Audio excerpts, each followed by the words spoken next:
I don't know what this battery is going to be up to, but there's only one way to find out. Which sounds pretty powerful on the old fuel pump.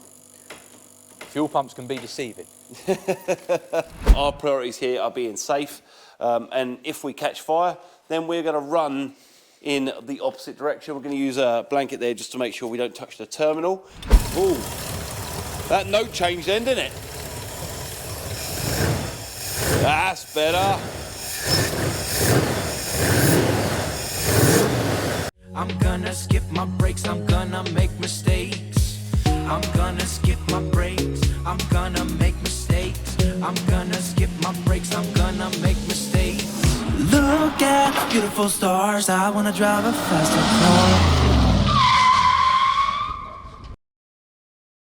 car. A couple of episodes ago, you will remember I almost burnt my new baby like toast.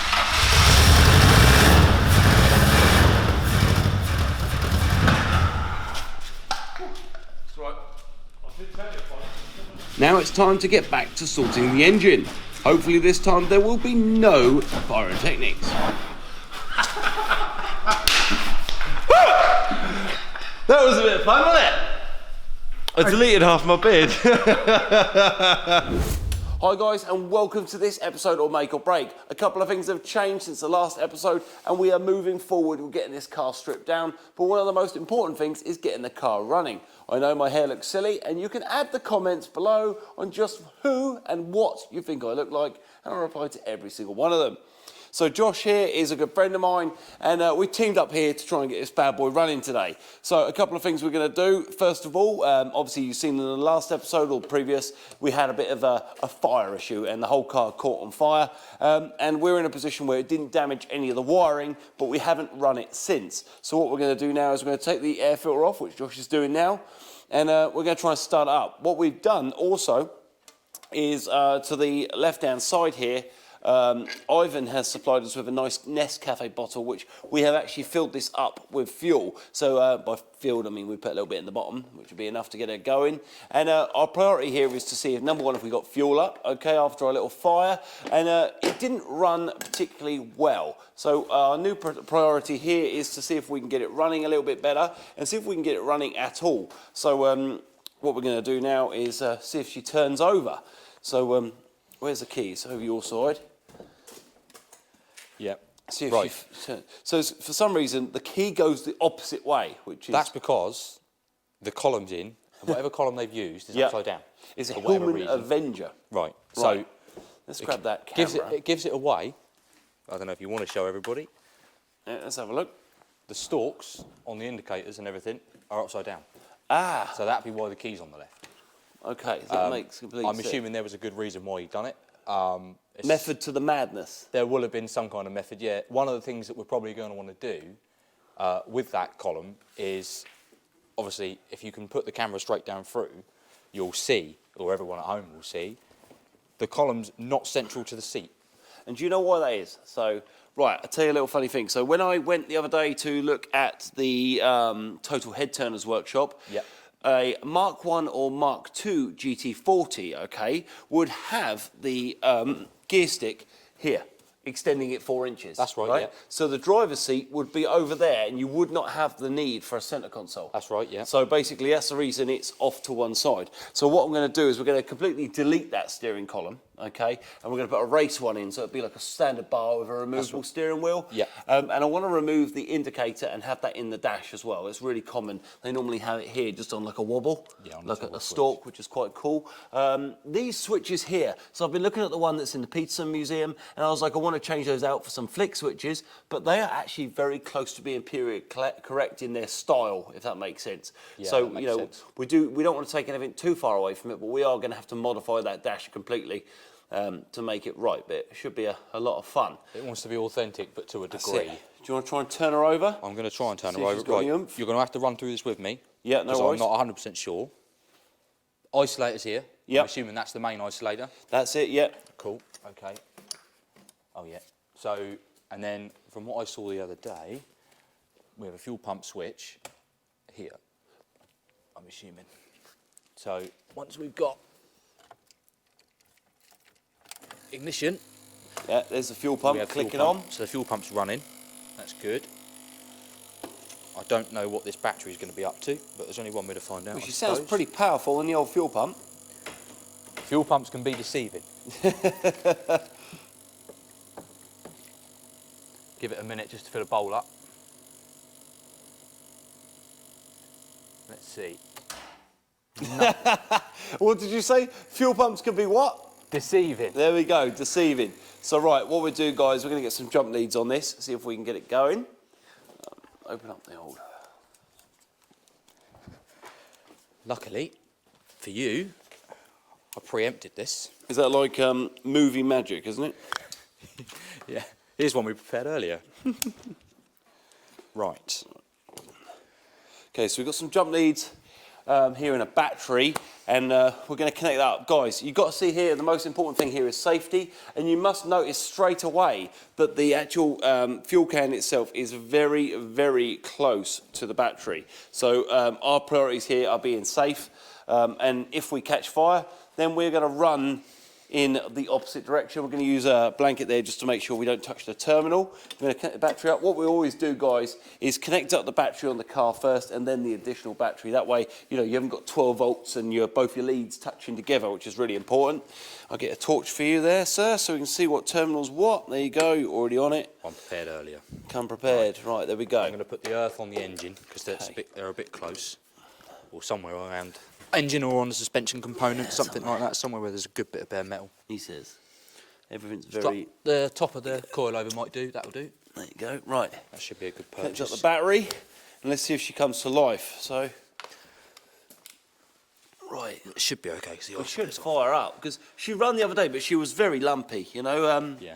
Let's check that's all in, that's good. Well, how long's it been stood for?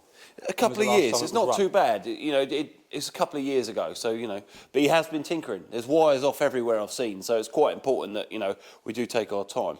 Yeah, well, first port of call would be to get it running. I know your engine's coming out, it's the first job you want me to do, isn't it? Let's go for it. It still wants to run. No point taking an engine out and going through the rebuild process if it doesn't go. Exactamundo. Isolator's back on. Give that a minute. You want to just pump that throttle and see? I've just pumped it a bit, so I'm not going to see a lot. we're dry at the minute. She's pretty dry up there, actually.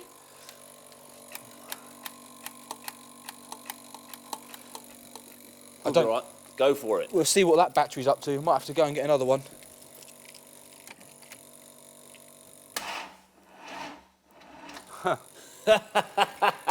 Hang on, it might be my earth. Let's see. We'll check leads and we'll check batteries. Check the earth quick. Make sure we've got a proper earth. Might be where it just goes straight on the battery. Let's give it a go. Let's try that one out. Let me see if that's... We've got something now. Right. Go for it. Got no fuel up here at the minute. So.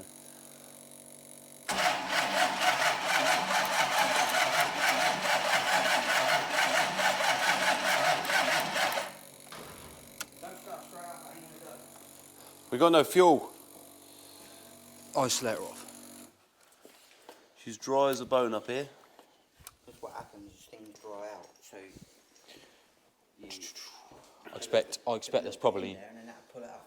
I expect there's probably no fuel in that filter. Oh, how you doing, Chris? Right, yeah. Freezing. I'm such a wimp, and I dyed my hair. I'm like an Dark, idiot. innit? I've only just got it. I think I'm not going to be here long. you've been in the sun.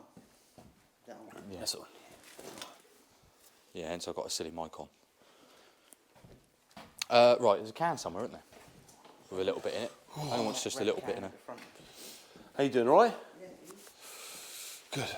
Just, You off out? not really, just led in the bathroom. It's a little jar or something there, really, doesn't it? little dribble. He's going for it, look.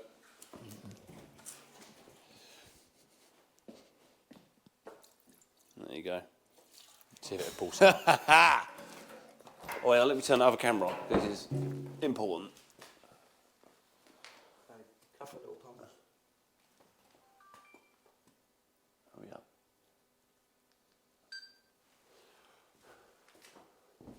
Okay, so we're going to try and get it running. Chris is up the front there, going to operate the key. Sorry, Josh. Go for it. Couple of pumps, yep. Yeah.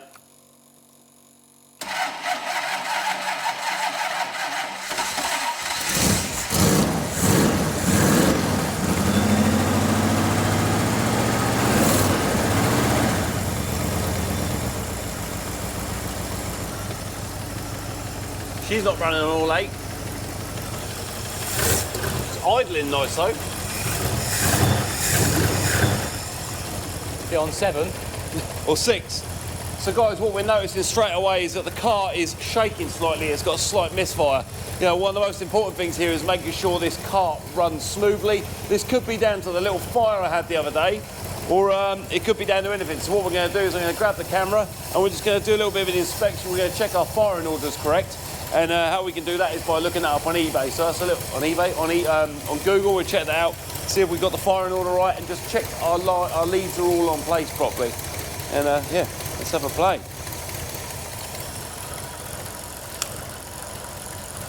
I mean, she idles really well. It burns the eyes. We've got some unburnt fuel there. We've got an exhaust blow. We don't have to pay anything extra for that though, do we? She's blowing out the collectors there. Oh, hang on, look. Oh. Don't touch that. Oh, it'll bite me. Gonna give you a shot. Oh, look at that.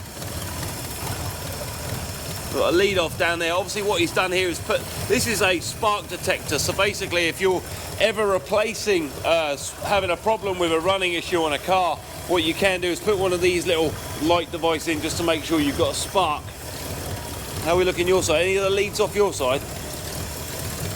Possibly that one. Get loose. Ooh. That note changed then, didn't it? That's better.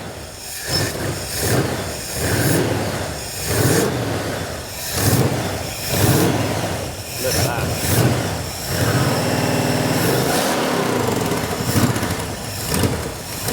She's sounding good. I'll borrow your torch. Just going to look in here, just see what gauges we've got working. So the fuel gauge seems to be working. Can you just do the rev counter there for me quick? Do a little blip. So there you go, guys. We've got the rev counter working, so that's really, really good. There's a few other bits and pieces. Oil pressure seems to be nice and high. What you'll notice is that it's got 2 fuel gauges. So you've got a right hand here for the right hand tank and a left hand there for obviously the left hand tank. Running a lot better. There we have it, she runs.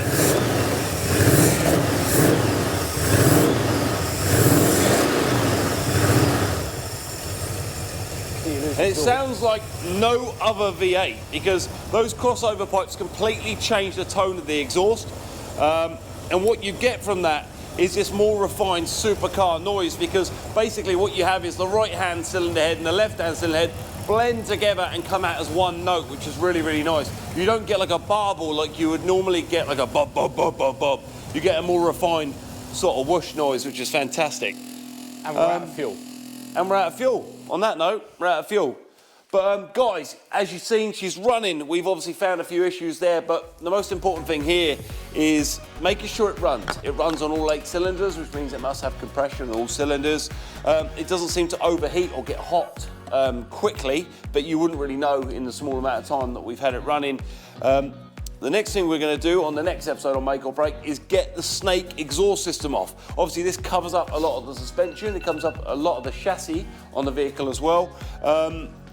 And you know, it really does hide a lot. And we're just going to see how well that's built. Underneath this heat wrap is stainless steel, I've been told. And for me, that's really important to really see how well a job Ivan has done. So on the next episode on Make or Break, guys, you're going to see us take the exhaust off and do an inspection. Thanks again. See you next week on another episode of Make or Break. Quick reminder, hit that subscribe button, the like button, and then the bell button, so you get alerts when we release new episodes, and follow us on social media too for extra stuff and more alerts about videos we're releasing, which at the moment is every Sunday and the odd Wednesday too. Bye for now.